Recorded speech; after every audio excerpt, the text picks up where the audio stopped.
بسم اللہ الرحمن الرحیم۔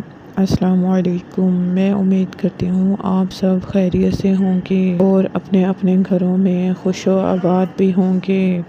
آج میں آپ کو بسم اللہ الرحمن الرحیم کا بہت ہی برکتوں والا وظیفہ بتانے لگی ہوں۔ جب نبی پاک صلی اللہ علیہ وآلہ وسلم کوئی بھی کام کرتے تو اس کی ابتدا اللہ تعالیٰ کے بابرکت نام سے فرماتے۔ رسول پاک صلی اللہ علیہ وآلہ وسلم کا ارشاد ہے، دروازہ بند کرتے ہوئے بسم اللہ پڑھو، برتن ڈھانپتے ہوئے بسم اللہ پڑھو اور مشک کا منہ بند کرتے ہوئے بسم اللہ پڑھو۔ اس سے معلوم ہوتا ہے کہ بسم اللہ الرحمن الرحیم کس قدر اہمیت کی حامل ہے۔ مالی پریشانی سے بچنے کے لیے اگر ہر نماز کے بعد سورۃ فاتحہ بسم اللہ الرحمن الرحیم سمیت 21 مرتبہ پڑھ لیا کریں تو آپ کبھی بھی مالی پریشانی سے دوچار نہیں ہوں گے۔ ہر ضرورت اور مشکل کے لیے بعد نماز سنت فجر اگر کوئی شخص بسم اللہ الرحمن الرحیم 90 مرتبہ اول